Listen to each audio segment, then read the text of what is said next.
are she, her, and I am the national field organizer with Pax Christi USA. And I also have been able to work really closely with the working group that has planned Bread Not Stones, this reinvigoration of a campaign that Pax Christi USA led 20 plus years ago, starting in the late 90s.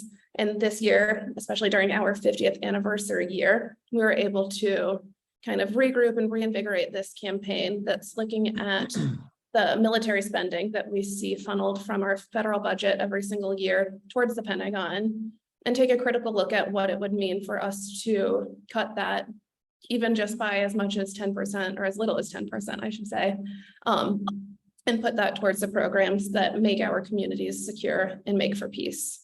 And so that's kind of my plug into this event. I've been able to work with Tom on this, Tom, who's a panelist on the webinar, Beatrice, who you'll be hearing from soon, and other folks that are on this call on planning the committee or the campaign. And we just wrapped up Days of Action on the 26th. So I hope that you're able to stay plugged into Bread Not Stones. I can maybe put a link in the chat here in a second to our campaign website, but we'll be doing actions continuing on with the campaign. So thanks for joining us again. As I said, really grateful to be with all of you. And I'll pass it off to Michelle. Good evening, everyone. Good evening or good morning or good afternoon if you're watching this tomorrow or where you might be joining us for this event. My name is Michelle Sherman. I use she, her pronouns, and my role with Pax Christi is 50th anniversary coordinator. And so in this role, I've been able to work with so many of Pax Christi USA members, many of whom are on this call, planning the conference, planning events, webinars, moments of celebration, and future planning for Pax Christi USA. And one of the wonderful people that I've been able to work with more this year as collaborator is Beatrice Parwadikar, and I am so excited to introduce you to her. She is an ambassador of peace, a member of Bread Not Stones and the 50th anniversary working groups. She is a Peace Pair member, the intergenerational program for peace building around relationships that we founded this year. She's a wisdom figure and a valued member of Pax Christi USA. So Beatrice, welcome, and she's going to be leading us in prayer this evening.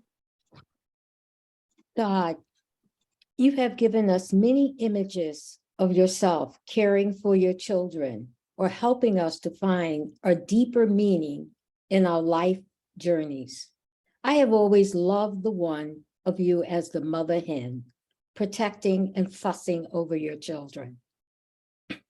May we gather under your watchful protection this evening and always as we go forth to help the most economically vulnerable in the U.S. and the global South.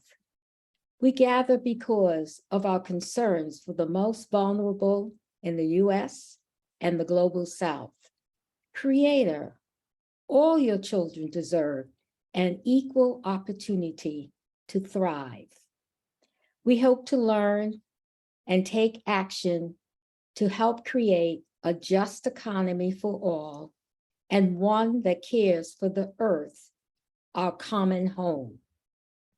God of justice, peace, love, and hope, may your spirit be with our panel and all who participating to seek and work towards an economy that works for all the most vulnerable and our common home, the mother that must sustain us all. Amen.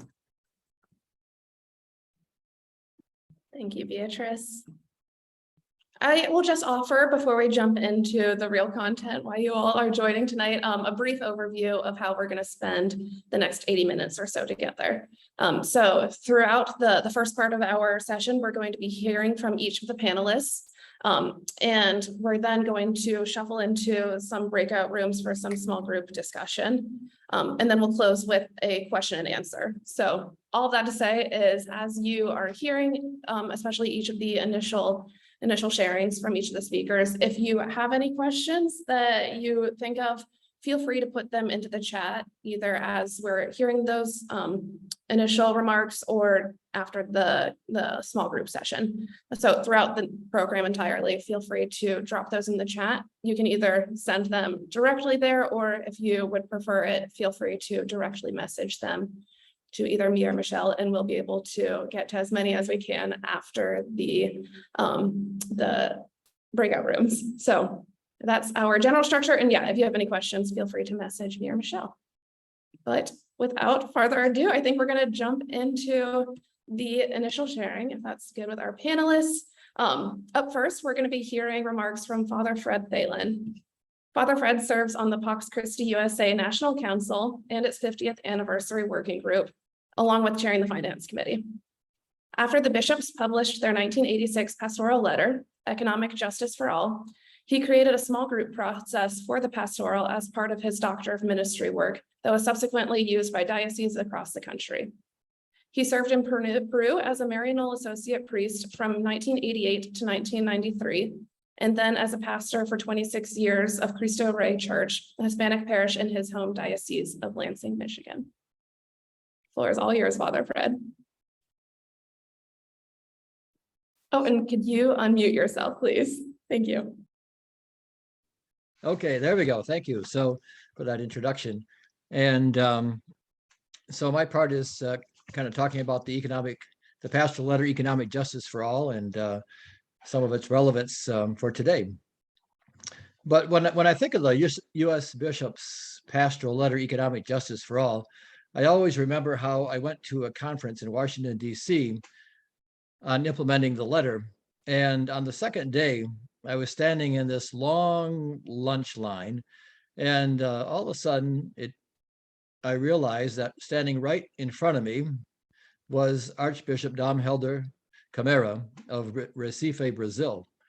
And we had a brief conversation, and I don't remember an awful lot of what we actually said, but what really has stuck with me ever since was this amazing sensation that I was standing in the presence of a saint who was working humbly and prophetically among those experiencing great poverty in his archdiocese. And that there standing right before me was, in a way, the incarnation of the bishop's pastoral letter on economic justice for all. So, well, Economic Justice for All was published in November of 1986, and it was 6 years in the making after the bishops formed an ad hoc committee to write it. And drafts were presented to the bishops and discussed in 1984, 85, and in June of 1986, and there had been quite broad consultation in the process. And it was finally approved in that November of 1986 and published under the full title of Economic Justice for All, a pastoral letter on Catholic social teaching and the U.S. economy. So it came out 3.5 years after that landmark pastoral letter, The Challenge of Peace, and it makes references to that letter when it touches on the economic consequences of our bloated military budget. And so that very much connects to the Pax Christi USA's current Bread Not Stones campaign to redirect military spending to urgent human and global needs. So if we look at economic justice for all, and as it connects to military spending, while it's not the central focus of economic justice for all, there are a handful of statements sprinkled through the document on this theme. So for instance, in paragraph 148, it states, in the challenge of peace, we noted the serious economic distortions caused by the arms race and the disastrous effects that it has on society's ability to care for the poor and the needy. And then it further states that the hundreds of billions spent create a massive drain on the US economy. And in another place, they say much greater attention also needs to be devoted to the long-term task of converting some of the nation's military production to more peaceful and socially productive purposes. Well, reading the pastoral letter, as I went back to reread the pastoral letter on economic justice for all, and now 36 years after its publication, it's kind of like opening a time capsule, because many of its analysis of economic issues and data that they use to make some of their specific recommendations at that time are rather outdated. But by and large, the principles, values, and the priorities that it presents are still very relevant. But at the same time, some concepts are found lacking or dated from our current viewpoint now in the year 2022. For instance, Alex McCulloch, in his article, Where You At? Race, Whiteness, and Economic Justice, which is subtitled A Map of White Complicity in the Economic Oppression of People of Color. It's a chapter in the book, The Almighty and the Dollar, which is Reflections on Economic Justice for All, edited by Mark Ullman. But in that chapter, Alex talks very powerfully about how that the pastoral letter Economic Justice for All, he kind of critiques it for not continuing to develop the analysis that the bishops started in their earlier 1979 pastoral letter, Brothers and Sisters to Us, an analysis regarding the roles that racism and white privilege play in creating and perpetuating the conditions of racial inequality and economic injustice in the US economy. So that while the bishops make references to this theme in some ways, like for instance, they say in paragraph 7, our nation was born in the face of injustice to Native Americans. And a bit later, that slavery stained the commercial life of the land through its first 250 years. I thought, well, stained is a bit of an understatement. And they also have a statement like the burden of poverty falls most heavily on Blacks, Hispanics, and Native Americans. And or another place they say discrimination in job opportunities or economic or income levels on the basis of race, sex, or other arbitrary standards can never be justified. And again, that the rates of poverty in our nation are highest among those who have borne the brunt of racial prejudice and discrimination. They do end up making one direct reference to Brothers and Sisters to Us. In paragraph 182, they say, in our pastoral letter, Brothers and Sisters to Us, we have described this racism as a sin. But as Alex points out, they don't develop any analysis of the role of racism and white privilege in the role that plays in creating and perpetuating economic justice. And Alex does a great job looking at that aspect, that dynamic. So to move in another direction here a bit, the Economic Justice for All pastoral letter, it lays out foundational principles of the dignity of the human person, that this dignity must be realized in community, in contrast to our country's often emphasis on individualism. It says also there's a right of all to participate in the economy, and that overcoming patterns of marginalization, exclusion, and powerlessness is a basic demand of justice. Some basic principles, but really the centerpiece of the whole document is the principle that an economy and decisions about the economy must be judged in terms of the common good, and most fundamentally, how those decisions affect the poor. And with this, the bishops talk about the preferential option for the poor in Catholic social teaching. And also, for example, they say that the central to the biblical presentation of justice is that the justice of a community is measured by its treatment of the powerless in society, most often described as the widow, the orphan, the poor, and the stranger in the land. And other statements like, for instance, they say the poor have the single most urgent economic claim on the conscience of the nation, and therefore we're called to make a fundamental option for the poor. And they give quite a number of references in Catholic social teaching documents that talk about the option for the poor. And so that's really very central, just saying that the criteria by which we should judge an economy is, as the bishops say, its treatment to the poor, how economic decisions should be looked at first in terms of how they impact those who are most in need and marginalized. So I want to conclude with a little bit of a critique of the use of the term, quote, the poor, which strikes me as a bit dated as well. Because over the years, the use of the term the poor in our church language has often kind of grated on me. We say option for the poor, or we pray for, quote, the poor. And I've often found myself thinking that's not how most people in my Hispanic Latino parish would say it, or the people I worked with in Peru. Talking about, quote, the poor is language that kind of separates. And that comes from a worldview of the privilege So for example, in prayers of the faithful at Mass, they're often written from that perspective of those above, speaking about those below.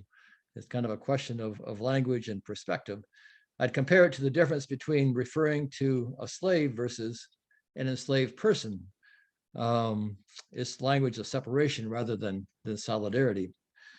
And so, for example, if we take that idea of prayers of the faithful, it would be the difference between saying in a prayer of petition, for instance, that we may reach out with love to share our abundance with the poor.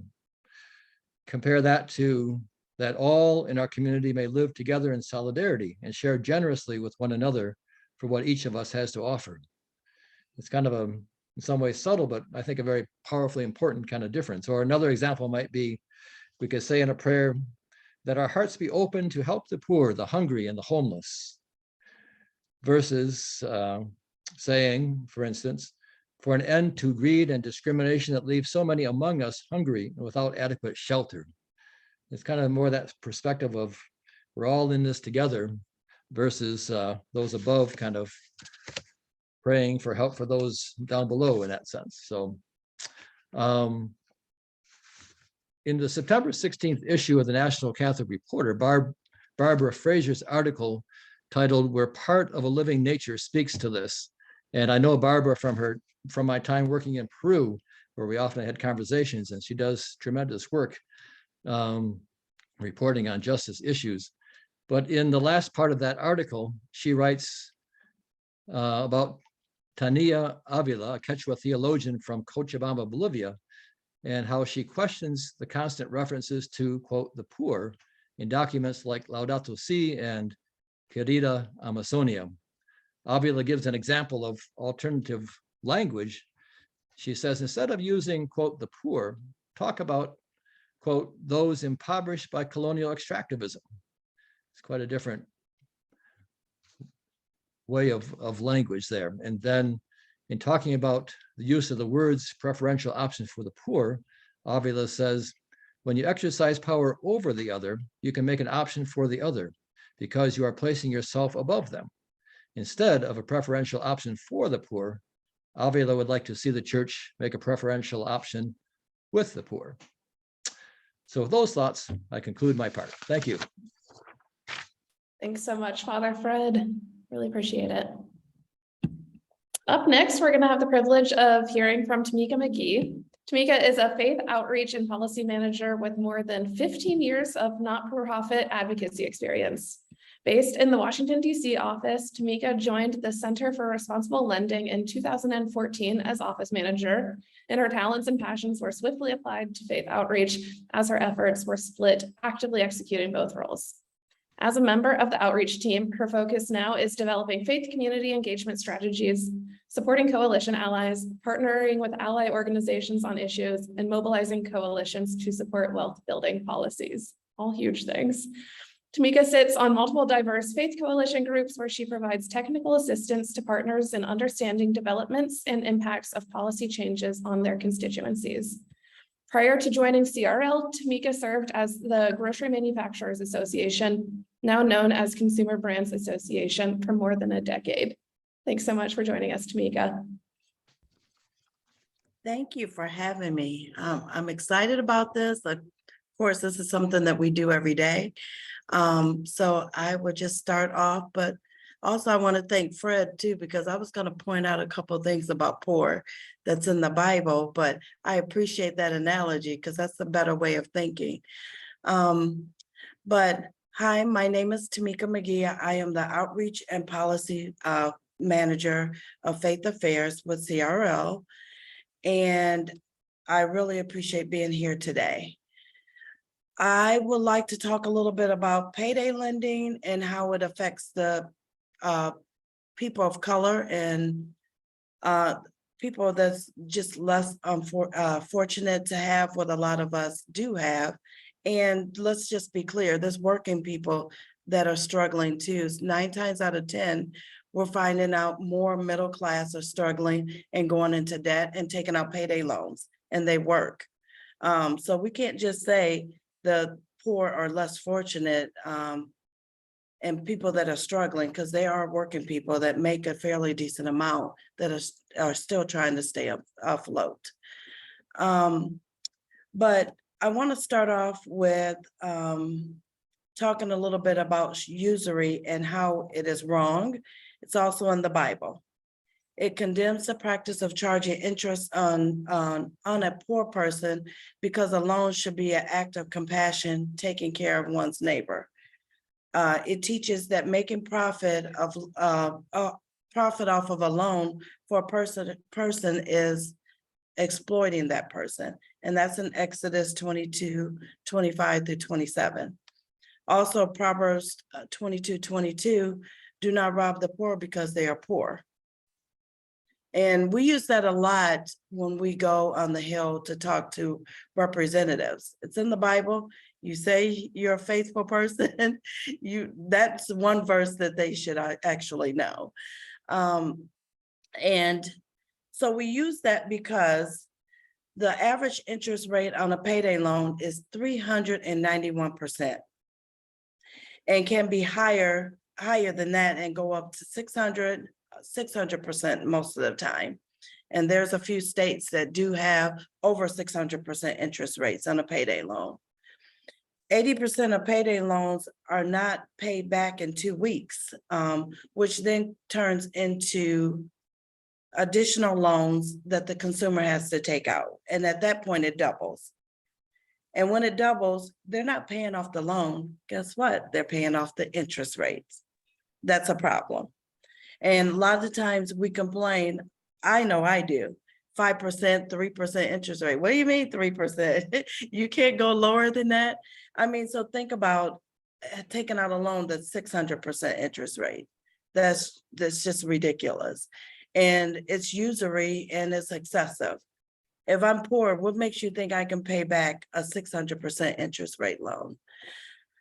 And with that, we found that the simplest, most effective way to protect consumers from high interest loans is through an interest rate cap of no higher than 36% APR.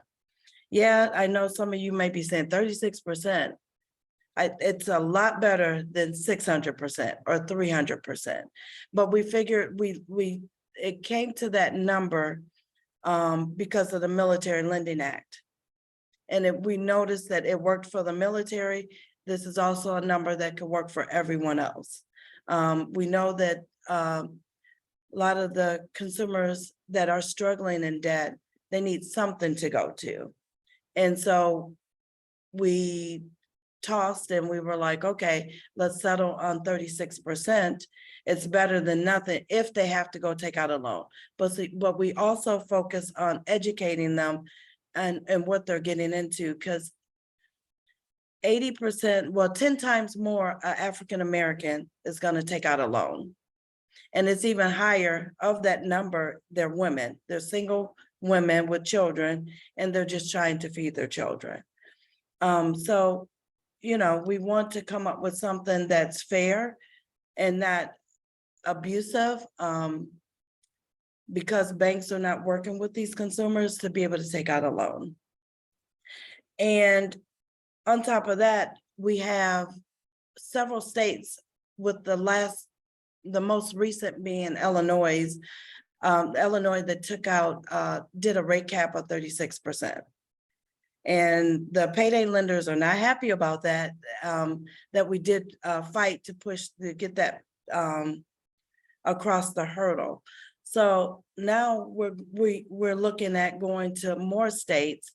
A couple of states right now that are in the works that are doing rate caps is South Carolina, and we're looking at Rhode Island to try to get rate caps, because we figured if we can get rate caps in the states, then we can go back to the federal level and say, hey, something needs to be done. We can't keep these communities in debt and harm by giving them these predatory practices of payday loans. So South Carolina is going to take a little bit of work. We're organizing now to make that happen. But we're hoping that if we can make something happen in South Carolina, we can make something happen in any state. So fingers crossed, that's what we're praying for. Other ways, since we started the rate caps, other ways that payday lenders are attacking poor communities or coming after, they're finding different ways to approach usury, payday loans with high cost installment loans and buy now, pay later. And I'll start with buy now, pay later. And I know ever since COVID, everybody is jumping on the bandwagon for buy now, pay later. Buy now, pay later can help some borrowers spread out their payments, but entail real risk and cost, which is not clear in advertisements, highlighting the interest-free payments and no impact on credit scores. Regulations is necessary to protect consumers because what's happening is those that don't have any protections, they are allowing the consumers to take out buy now, pay later loans over and over and over again. Guess what? Now they're in a bad practice again, and it's just as bad as a payday loan. No, that they don't have as high of an interest rate, but there is some bad practices and they're pulling from their bank accounts. The other type of loan that I just mentioned is the high installment loans, which now what they're doing is the payday lender is going to an out-of-state bank that don't have any type of regulations. No one's looking at the banks, and they're saying, hey, I want you to take this loan, but I want you to go after consumers and sell these loan practices at a higher interest rate. They don't have a 36% interest rate. Most of them are greater than, and the money is maybe about $2,500 or so. So that's a lot more money that they are paying back. And it's more so on personal loans or car title loans. By secured vehicles already owned by the borrower, which an effect of all-in APR greater than 36%. The all-in APR included the interest rate, monthly fees, or other charges, or a combination of both. And so that becomes excessive. And so with these tactics, they're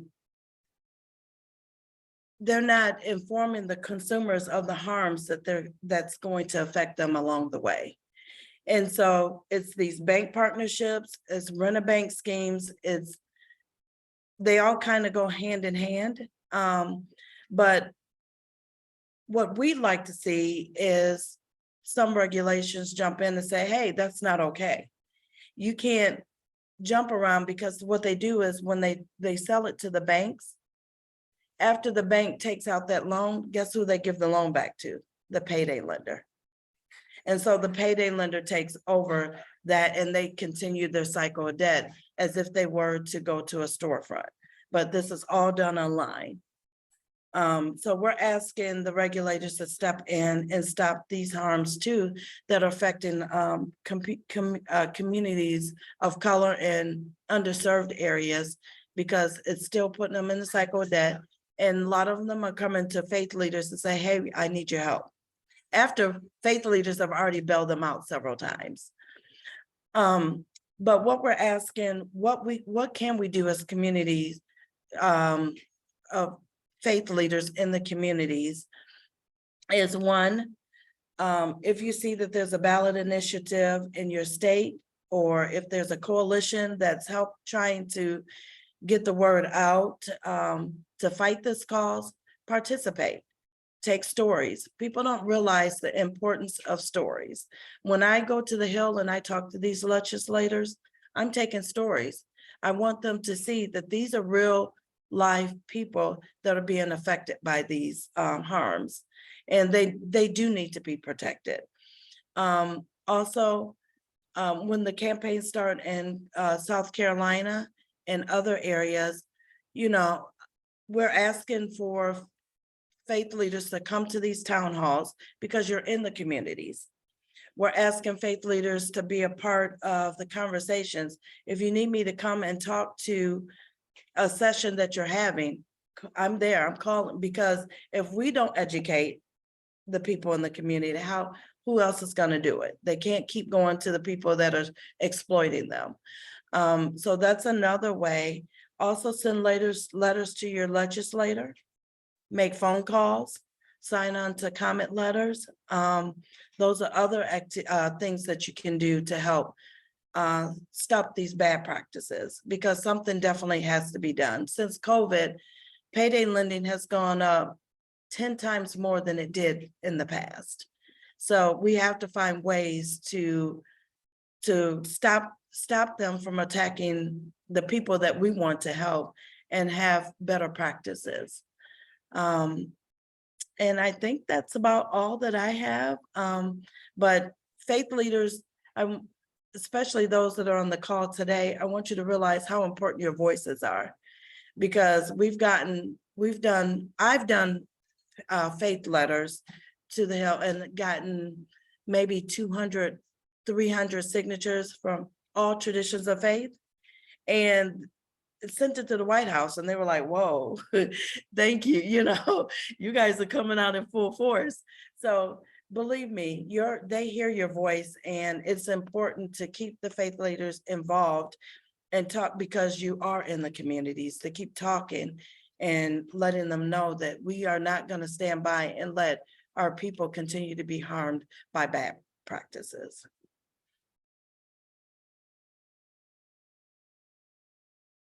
Thank you. Thank you so much, Tamika. And thank you for being present as you yourself are traveling and doing the work and putting in the hours on the road. So we are so grateful that you are here. Next up, I'm very excited to introduce you to Eric LeCompte.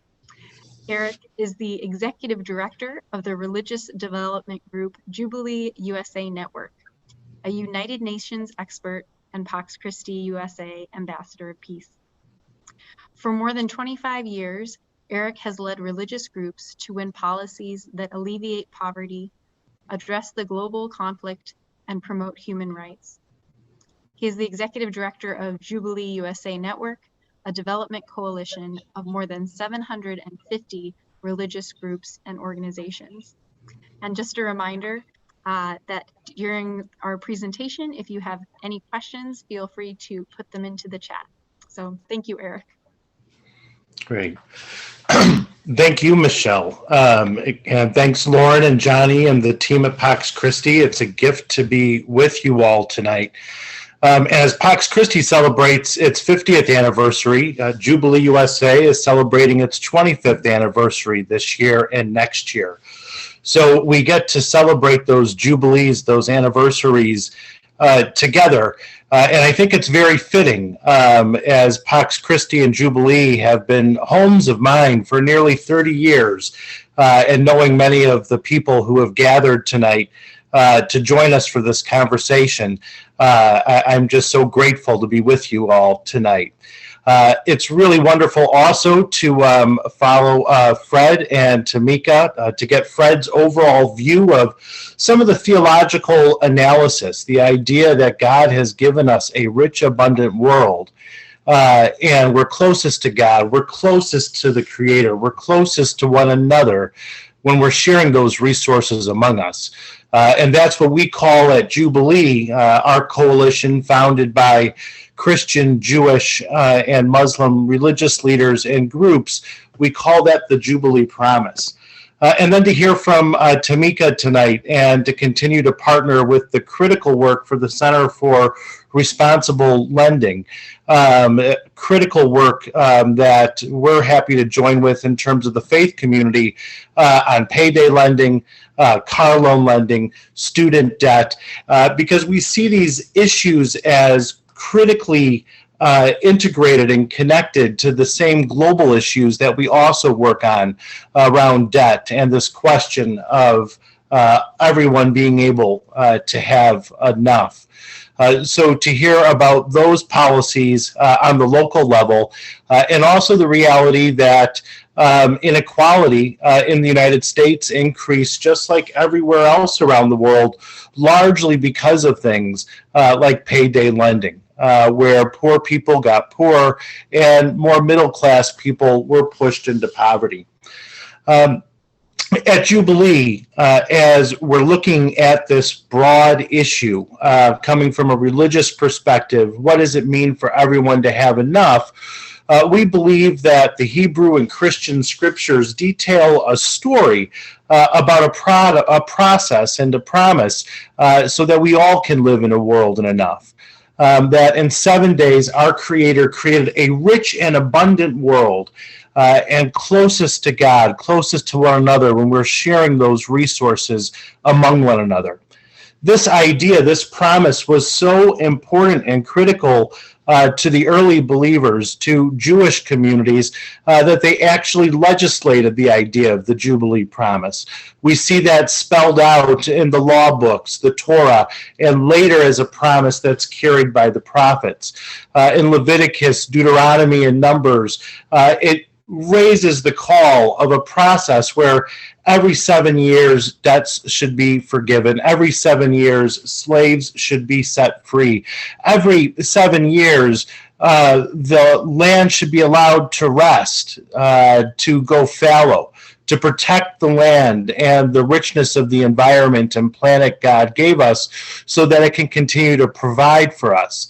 And then we read in Deuteronomy, every 50 years, the 49th year, is the Great Jubilee, the year of the Lord's favor, where all inequality is ended. We go back to our ancestral lands, and we live in a world where we all have enough. A continual process to address poverty, inequality, to deal with human slavery, with debt, laying out how an economy should work, where we all have enough and God provides for us. That's our story, and it's the story that has inspired Pax Christi and Jubilee USA since the founding of Jubilee over 25 years ago, when Pope John Paul II in 1997 and other major religious leaders called for economic policies that ensured we can end poverty and address inequality. That this rich, abundant world God has gifted us is not a world that only 10 people should own over half of. That this world that we live in is a world that belongs to all of us. And our responsibility is to fulfill that Jubilee promise. Pope John Paul II was joined by other major religious leaders in 1997 to raise that process, along with the idea of Jubilee 2000, as Christian communities were celebrating the 2000th anniversary of the birth of Christ, that this would also be a call for debt relief, to ensure there's enough aid for countries. And out of that call, and Pax Christi USA being one of the founders of Jubilee USA, together we won more than $130 billion in debt relief. We won tax policies that distribute more money fairly to people around the world. Healthcare policies and social programs were implemented because of the economic policies that we've won together over the last 25 years. 54 million kids have gone to school in Africa who never would have seen the inside of a classroom if it wasn't for the debt relief and anti-corruption campaigns that we've all been a part of. We saw that progress together with major religious communities throughout the mid-2000s. And then in 2008, 2009, the North American financial crisis hits. That crisis hits and impacts many of us and our families. There are still actually parts and hubs of the United States that haven't fully recovered from that crisis before the next crisis came. In that moment, Jubilee and Pax Christi and other religious organizations said we need to put in place financial policies on trade, on tax, on debt, on climate, so that we can ensure that we're able to prevent future crises from taking place, so that we can be able to ensure that we're able to address climate crises. These were very very important issues that were raised after the last crisis. And out of the call of Jubilee, the thousands of petitions and phone calls to the White House, to the United Nations, the moving of Congress that we did, we saw world leaders considering new policies on tax, debt, and trade. Policies that might be able to address the climate crisis, that might be able to prevent the next crisis from happening. Unfortunately, the next crisis came before world leaders acted. Before the crisis in 2019, 1 out of 5 children around the world were living in poverty. We saw that out of those children living in poverty, 1 out of 5 of those children were dying before the age of 5.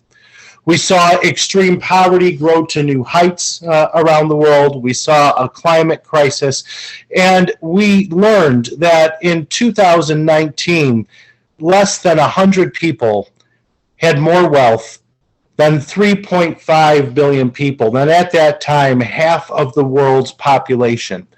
While half of the world's population struggled and 10% of the world's population lived in extreme poverty on less than $1.90 a day. How would it be possible for 100 people to have more wealth than half of the world's population? Well, the International Monetary Fund, we believe to be the second most powerful institution in the world after the White House, doing more, impacting our lives and our livelihoods almost as much as the oxygen we breathe. And many of us have not heard of this institution that moves forward macroeconomic policies founded at the same time as the United Nations. So the International Monetary Fund reports that those staggering numbers of global inequality are directly connected to the debt levels and the lack of economic development that countries have around the world, specifically linked to the structural policies of debt, tax, and trade, policies that have continued to benefit 20 countries in the world while the majority of the world's countries struggled. This was the story in 2019, and then in 2020, the unthinkable happened. In early 2020, it was a gift to travel to Rome to meet with Pope Francis, 12 finance ministers, the head of the International Monetary Fund, Kristalina Georgieva, Joseph Stiglitz, Nobel Economics Prize winner, to have 2 days to discuss the idea of Jubilee economics. How do we fulfill the promise that God has given us a rich and abundant world, and we're closest to one another, and we're closest to the Creator when we all have enough? How do we fulfill that promise that will prevent the next crisis? Little did we know that 3 weeks after we were in Rome, the World Health Organization would declare the next crisis. At that time, as we gathered with Pope Francis and the finance ministers and Kristalina Georgieva, we spoke about the policies in terms of global bankruptcy, a continuing process to address debt and cancel debt. We talked about the need to have fair and more equitable tax policies around the world so that we're bringing in more revenue to deal with the reality that the developing world loses more than $1 trillion a year because of tax evasion, tax corruption, and avoidance. To deal with the reality that the climate crisis was growing, to deal with this idea of Jubilee economics. We talked about the solutions that world leaders had debated and failed to implement in the mid-2000s, and we talked about moving those forward. 3 weeks later, the World Health Organization would declare a pandemic, and about 6 weeks later, the International Monetary Fund would say that we, as an entire group of humanity, was facing the worst financial crisis since the Great Depression. And when we look back at the information of what's happened over the course of the pandemic, we see the numbers, and the numbers are quite frightening. We see that in terms of 100 billion people having more than half of the world's wealth, less than 100 people, there's less than 50 people now that own more than 3.5 billion people do in the world. We understand and we see the reality now that 10 billionaires alone own more and saw their incomes increase double from $700 billion to $1.5 trillion, while at the same time, 99% of the human population's actual income lowered. So the idea of these kinds of policies became even more critical. Pax Christi USA, Jubilee USA, the U.S. Conference of Catholic Bishops, the Union for Reform Judaism, and 186 organizations laid out a campaign to address these issues, calling for policies, changes, and shifts, knowing that some of the most consequential decisions would be made by the IMF, the G20, and the United Nations, the White House, and Treasury during the pandemic that would affect people throughout the world. We looked at very specific, clear asks that we've moved forward over that time to cancel debt, to bolster healthcare, and to protect the vulnerable, to confront COVID-19, to mobilize additional resources, which we've won more than $650 billion together over the last few years, more than $250 billion going immediately to developing countries of what's called special drawing rights. We called for new processes of debt restructuring, new trade policies, as well as policies that support all countries to emerge from this crisis with greater protections for the vulnerable, for our planet, greater public budget transparency, market protections, and to ensure that all countries have enough to meet the Sustainable Development Goals of 2030. These were our asks, and together since 2020, we've been able to move many of them forward, but we've also seen many of the numbers increase. More than 134 million people have moved into the ranks of poverty. 70 million of those people have moved into extreme poverty, living on less than $1.90 a day. And then with the war in Ukraine, war is always bad, and war, again, not only devastates the people living in Ukraine, the service soldiers from Russia, from Ukraine, it also has created a food crisis. On top of the debt crisis, on top of the pandemic, and we are now seeing countries throughout the world face famine. More than 350 million people facing acute food insecurity, not knowing where their next meal is going to come from. These challenges were exacerbated because 60% of the world's grain imports were coming from Ukraine and Russia and could not get to places. This caused high food inflation prices around the world and in the United States. This morning, the International Monetary Fund expected that we should see 7% inflation this year as we approach a recession, a $4 trillion loss to the global economy.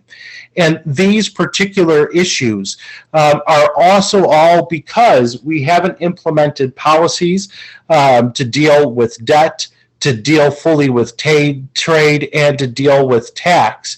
Because we haven't fully implemented those policies or moved them forward, we continue to live in a situation where now more than half of the world's countries are facing debt or financial crisis, and the economic shocks, the supply shocks, the reason tomatoes and milk are more expensive at the store for us here is largely because our trading partners in developing middle-income countries are in financial crisis. So this call for Jubilee, this promise, has never been more important. And where we've won $650 billion in aid, new processes to cancel debt, new commitments on trade, as well as to curb global tax avoidance. We also know that there are more critical decisions that will be made over the next 5 years. We believe that the most critical and important decisions on climate change will not be made at the United Nations, but be made at the G20 and the International Monetary Fund. That's why this week, as we prepare for the International Monetary Fund, G20, and World Bank meetings here in Washington, D.C., we're focused on a world where everyone has enough.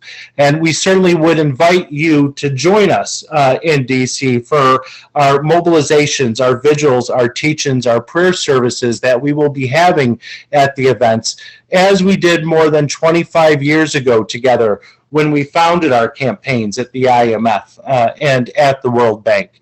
Congregations around the country, churches, synagogues, temples, are making paper chains. You can find how to do that on our website. They're sending them to DC.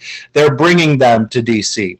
On Friday morning, in line with the scriptural tradition of the Hebrew and Christian scriptures, Friday, October 14th, as our Jewish brethren celebrate the Jewish holiday of Sukkot, we will be building a sukkah, a tent, across from the IMF and World Bank to welcome world leaders and activists to come together to talk about the policies that must move forward to protect lives, livelihoods, and our planet. We'll continue to put pressure on them again with presenting the chains to the head of the International Monetary Fund, the World Bank, and the G20, and let them know the crisis cannot be in the limelight, that we all have a responsibility. With as much as we've come together and accomplished during the pandemic, the challenges are even greater now, and we all must fulfill God's promise, the Jubilee Promise, where we've been gifted a world where we all have enough.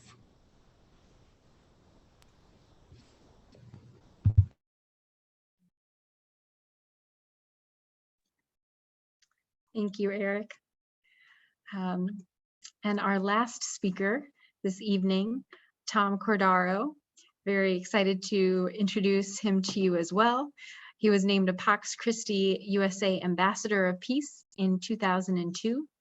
He is a co-founder of the Pax Christi anti-racism team in 1999, and he is currently a member of the Bread Not Stones working group. Tom is also the author of an award-winning book, Be Not Afraid, an alternative to the war on terror, which was published in 2008. Tom, welcome. Thank you, Michelle. And thank you everyone for being here tonight. I also want to thank Beatrice Parwadikar for all the hard work she did in putting together this webinar. And of course, I want to thank my fellow panelists for taking part in this important discussion. At an address before the American Society of Newspaper Editors back in April of 1953, President Dwight Eisenhower, the former World War II Allied Supreme Commander, made a distinction between securing the welfare of the nation and protecting the established international order by preparing for war. He said, and I quote, "Every gun that is made, every warship launched, every rocket fired, signifies in the final sense a theft from those who are hungry and are not fed, those who are cold and are not clothed. This world in arms is not spending money alone. It is spending the sweat of its laborers, the genius of its scientists, the hopes of its children. This is not a way of life at all in any true sense. Under the cloud of threatening war, it is humanity hanging from an iron cross." Now, in the Catholic tradition, peace is understood as more than just a permanent state of preparing for war. As the Pastoral Constitution on the Church in the Modern World reminds us, quote, "Peace is not merely the absence of war, nor can it be reduced to solely the maintenance of balance of power between enemies. Instead, it is rightly and appropriately called an enterprise of justice." St. Pope Paul VI summarized this classic understanding of peace when he wrote in his encyclical on the development of peoples, quote, "Peace is something built up day after day in the pursuit of an order intended by God, which implies a more perfect form of justice among men and women." Now, by the time of his farewell address in 1961, President Eisenhower began to understand the forces at work in driving the arms race. As he warned the nation at that time, quote, "We have been compelled to create a permanent armament industry of vast proportions. Added to this, 3.5 million men and women are directly engaged in the defense establishment.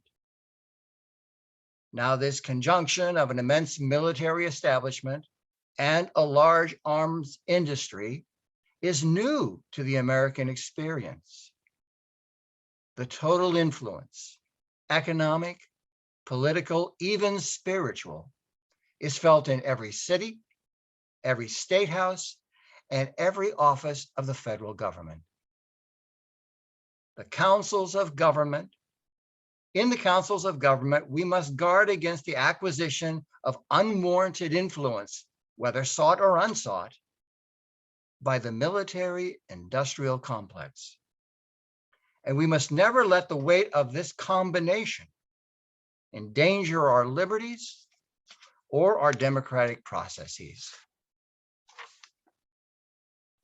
Now, in biblical terms, the military and its industrial complex are servant deities in the pantheon of idols. They serve a greater power and principality, which is a global economic system of domination, acquisition, consumption, and greed.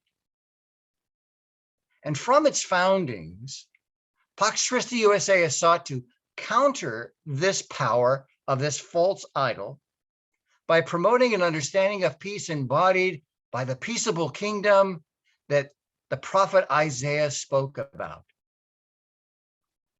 We've joined our voices with the call of every pope since St. John the 23rd in urging the great powers to redirect their resources away from this addiction to war and preparation for war to this day-to-day building of peace through the creation of economic, social, and political structures that bear the fruit of justice, equity, and security for all. Pax Christi's latest efforts itself is a retooling of a previous effort of over 20 years ago, when we call for bread and not stones. As our campaign statement makes clear, quote, "Investing in militarism neither keeps us safe nor promises the peace that our communities long for. The military budget continues to grow while our children go unfed." More though than just reducing the military budget, we're calling for an entirely different way of thinking about national security. As our statement points out, quote, "The efforts to change the US government's spending priorities will fall short so long as we remain politically, socially, culturally, and religiously captive to the heresy of redemptive violence, the mistaken belief that violence can ensure our safety and establish peace." Now, more than 20 educational events and prayer vigils and direct actions in California, Massachusetts, Texas, and South Dakota, in DC and Maryland, New Jersey, Tennessee, and Washington, and in Pennsylvania, and even in Georgia, were organized this past month by Pax Christi members across the country. And after 50 years of calling for new priorities that put the welfare of humanity ahead of the protection of this global economic project of domination, acquisition, consumption, and greed, it's clear that we need to recalibrate our strategies and our tactics. Because we've become very good at presenting compelling and reasoned arguments for changing national priorities. We have dozens of policy wonks that have marshaled facts and figures and done reasoned analysis and top-notch research that lay out our case. but we have failed to understand the arena where this struggle is being waged. We need to go deeper. We need to challenge the dominant national security narrative that holds our country hostage. And this work of challenging the dominant narrative consists of two parts. First, we need to interrogate the current narrative. And then secondly, we need to articulate an alternative narrative for national security. And what is this dominant narrative concerning national security? Simply put, it is that security and safety come through overwhelming firepower and our ability to project that power anywhere in the world. And it is grounded in the belief in the capacity to inflict suffering and death on those that we designate as enemies in order to provide us the security that we long for. Today, politicians and pundits and military contractors are so confident in the universal acceptance of this narrative that they don't even bother repeating it anymore. And when we rely solely on facts and figures in arguing for change, this automatically puts people on the defensive, especially if it threatens their worldview. This is why I believe that it is the arts of all kind that has the power to break through this hold of the dominant narrative and free our people in order to embrace a new worldview. And this is because I think the arts have a way of bypassing the argumentative impulse that rises in resistance to facts and figures and reasoned analysis by creating a space where something new can happen. What this means is that we need poets as much as we need policy wonks. We need compelling stories of human drama as much as we need clear economic and social analysis. We need music and art that can touch the soul and open the mind in ways that reasoned analysis could never touch. We need to be lyrical as well as logical. Now, few of us are truly gifted in the talents of the arts, but you don't need to be a Maya Angelou or a Robert Frost to speak to the heart and touch the soul of our fellow citizens. So my advice to you is to get in touch with your muse, however you can do that, and just begin. Just begin. And this work cannot be limited to this year's fiscal budget or the midterm elections. It has got to be a long-term, consistent, creative, imaginative campaign that calls our fellow citizens out of the darkness to embrace the light. Thank you.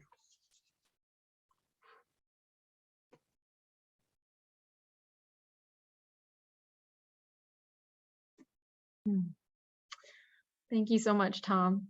Thank you, Tom, Fred, Tamika, Eric, for all your sharing this evening. Wow. And just echoing Tom's invitation to how do we take all of the information that was shared tonight, the returning to the economic justice for all pastoral, looking at faith perspectives and advocacy, the history of that, and also interfaith connections, and how do we bring about change, the reign of God, in a creative way. So rather than breaking into small groups at this time, you've all been listening and integrating and taking in so much. So what we're going to do is have about 2 minutes of quiet reflection time. We have some reflection questions for you that I'm going to put into the chat right now. And those questions are, what was your strongest response to the 4 speakers' presentations? What out of all that you heard this evening really stays with you? A second possible question is, how has your local Pax Christi USA group engaged with Bread Not Stones this year? And what do you hope to continue towards the midterm elections? And then the third possible prompt is, what's something you learned tonight that you would like to learn more about or share with others? So we'll have about 2 minutes quiet reflection time, sitting with these questions. And if you have a question, I'd also invite you at this time to write into the chat and send that out to us while the tech crew goes through and sifts through those questions that are in the chat.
Thank you all for entering into that quiet time. I'm going to hand it off to Lauren Bailey to moderate our large group question and answers. Thanks, Michelle. Perfect. Yeah, as folks are thinking of questions, especially as conversation continues, feel free to send your question in the chat or directly to me, and I'll try to get to as many as we can over the next 15 to 20 minutes or so. The first question that we have in here, though, came in during some of those initial remarks, and it was from Edward in the chat. Let me pull it up real quick. I just lost it. Here it is.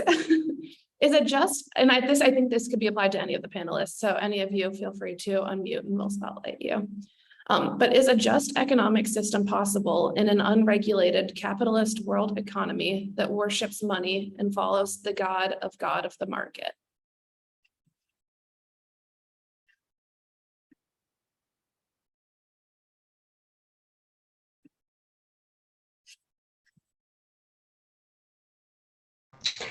Well, I'll take a stab at that. In the chat box, I put our recent assessment in Barron's and Dow Jones and the Wall Street Journal family of publications on the policies that I was speaking about that we believe need to be implemented on debt tax, trade, and climate to confront the challenges we face of inflation, economic shocks, the Ukraine war, the pandemic, and the global food crisis.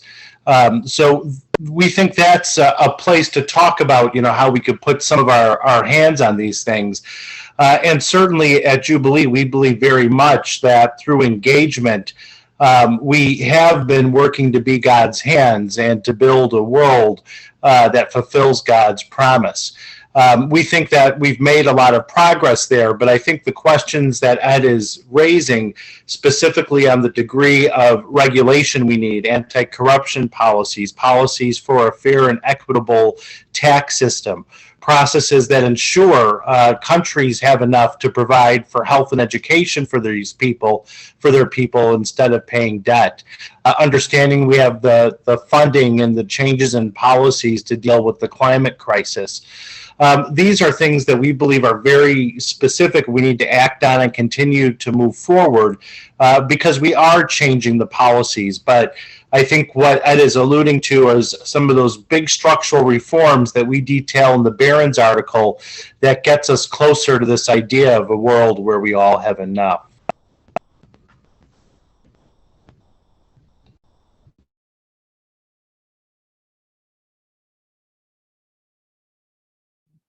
Thanks, Eric.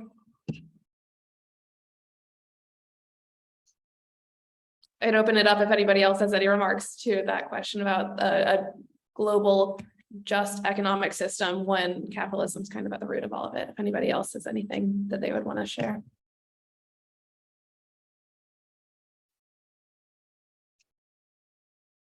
All right, I'll take that as move on to the next question. Thanks, Eric. One question here from Joyce is specifically for you, Tom. Do you know of any concrete examples of ways to change the narrative about national security? Either examples or maybe by way of process, if there's anything that you would recommend for folks that are working on doing that also, that might be helpful. Okay. Well, for me personally, my muse is I like writing and I've been dabbling in poetry. Again, I'm no biggie on this, but this is a shot that I've done. This would be a short poem in reference to that first step in challenging the narrative, which is interrogating the dominant narrative. This poem is called Tell Me. Tell me, what is national security to a family hounded by debt collectors because they cannot pay their medical bills?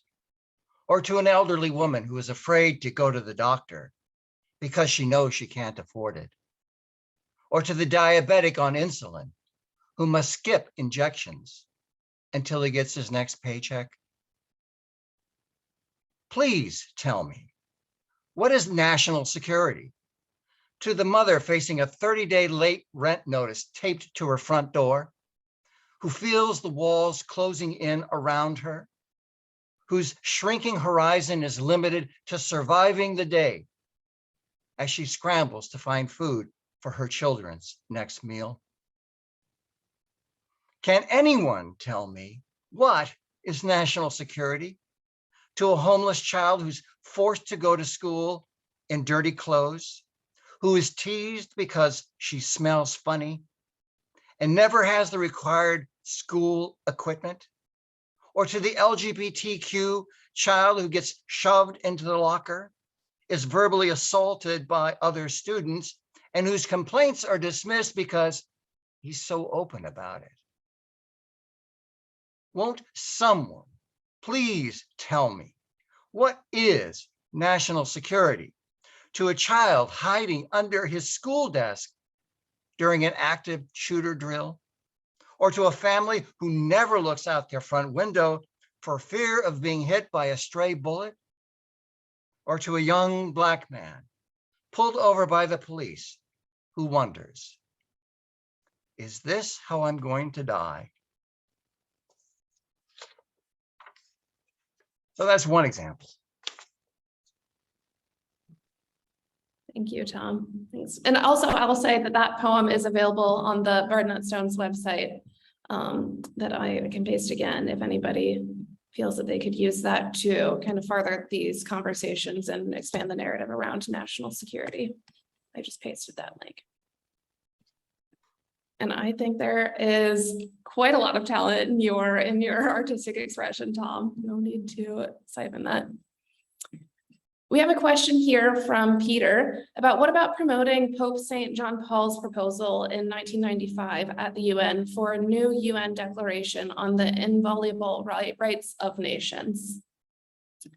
If anybody has any remarks in response to that, I think similarly, open the floor. Sounds like a good idea. I mean, some great stuff that Pope John Paul II had, and great stuff that we could spend a lifetime working out and making more visible and more known and getting behind. So definitely, that's worth doing.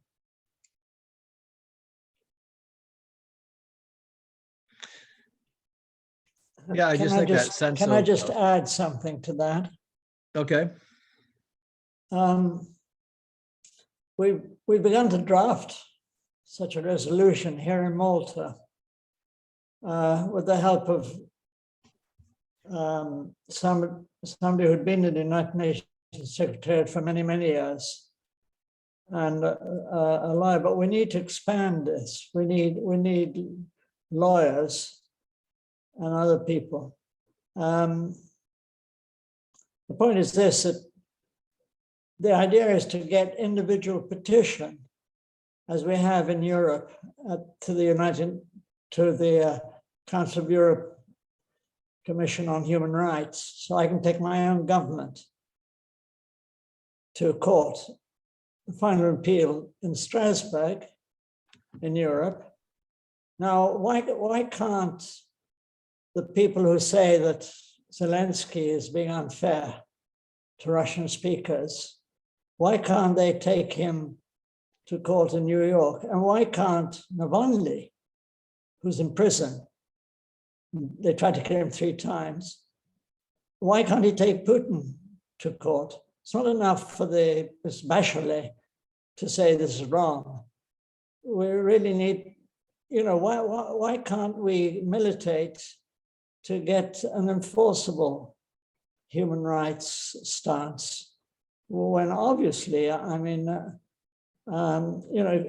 of wills can come about by balancing the right to individual petition, which we have, with the rights of nations. And also, there's a whole question of ethnic rights. The United Nations has a declaration on ethnic rights, which is not binding. And that could be the way to do it, to amend that, so that, even on the ethnic questions, people can finally get recourse up to that level. Thanks, Peter. Yeah, thank you. I appreciate hearing that. Father Fred, I saw that you unmuted yourself, so I wondered if you had any responses to that, maybe. no, I think we should move on to the next question. Great, thanks. I want to be cognizant of time, and so maybe I would love to hear, I know a lot of you, invited calls to action, whether it was writing your legislators, signing petitions, getting involved in your community, going to town halls, being part of the conversations, especially as faith leaders, making your voice heard. Knowing that a lot of folks on this call are connected with Pax Christi communities, with other faith communities that are doing this work on a grassroots level. Are there any, final remarks that you would want to share with them? Any calls to action, closing messages that you would want to share for folks that are joining this call and engaged already in work around creating a just economy, redistributing some of the military spending in their communities?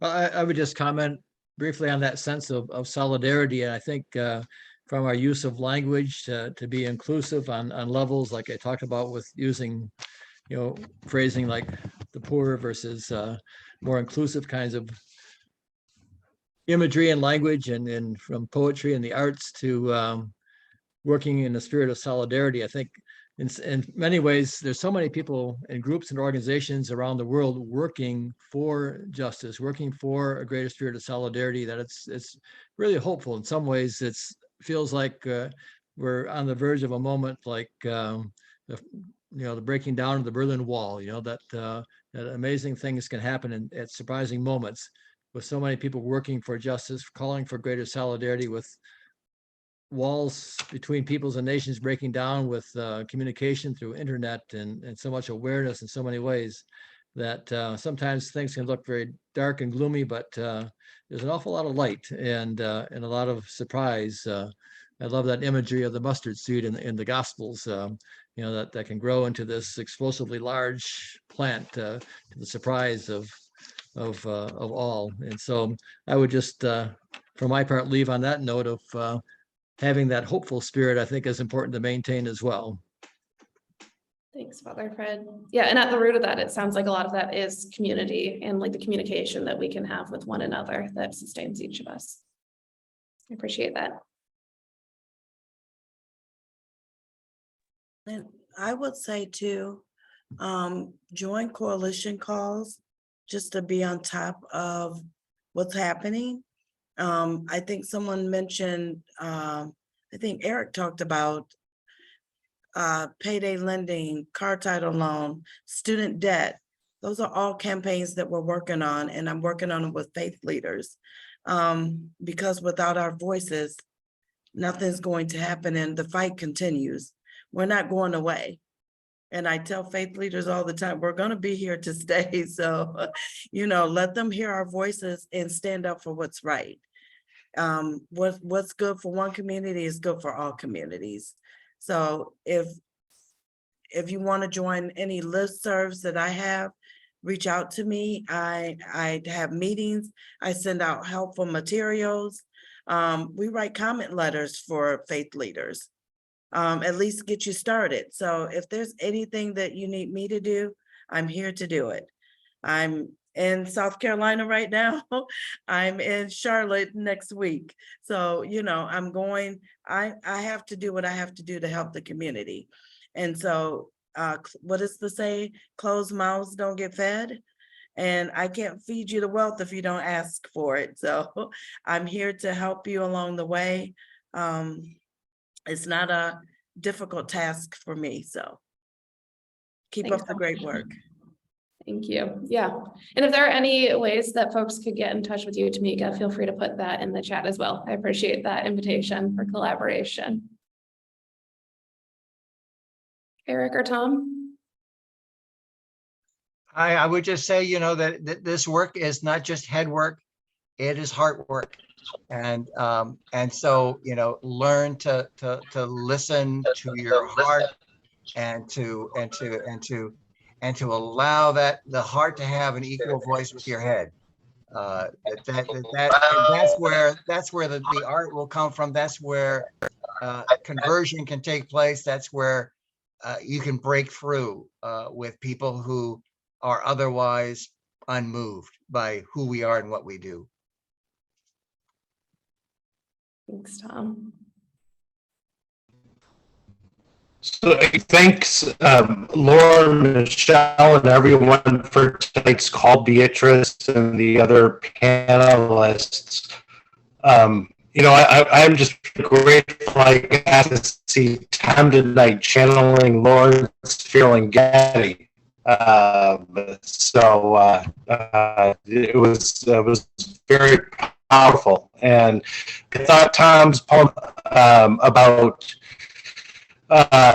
you know, how we get word out, I think is something that's very important for us all to take responsibility for. But this idea of engagement, I think we very much believe this idea of Jubilee economics is not only rooted in this Jubilee Promise, but this idea that God's in all of us, and God is in everyone.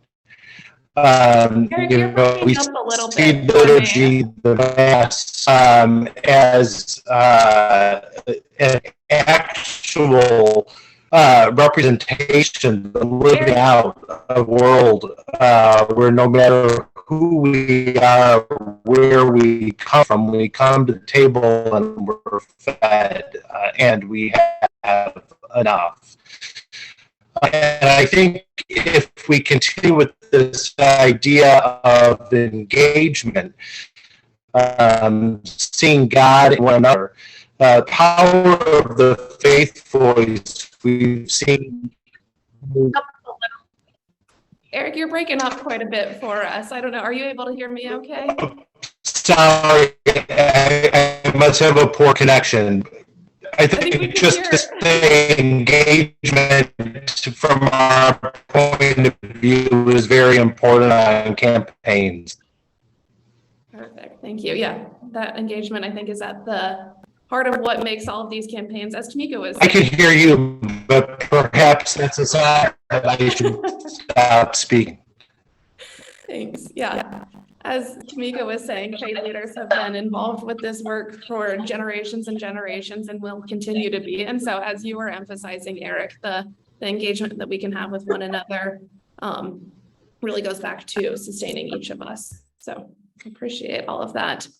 I know that we just have a minute or so left. And so I also want to just invite the space. I know Jubilee had highlighted a couple events, and there are links in the chat that I would certainly recommend everybody see for events. But if anybody else on the panel has any events that you would want to promote, and then maybe Michelle has a 50th event to add in there also for the 50th anniversary. If any of the panelists have events that you would want to share, I want to offer up just a minute or so for that. And then Michelle, I will add you up here if you want to say a word at all about the link that you just put in the chat.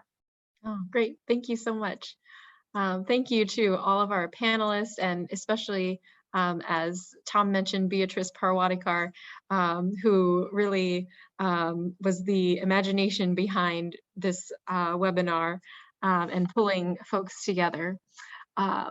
And so our next Pax Christi USA 50th anniversary year event is going to be at the end of the month, Wednesday, October 26th, 8 to 9 p.m. Eastern. You'll see it there in the chat.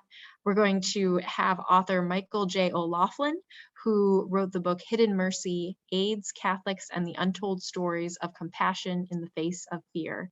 And so you can register for that online conversation with Michael at the link in the chat. Thank you. And thank you all too for those who entered resources in the chat. I'll be sending out a follow-up email and I'll capture those links that you shared as well. So that can be shared with folks who were here tonight and also folks who registered who couldn't make it. Thank you. Thanks, Michelle.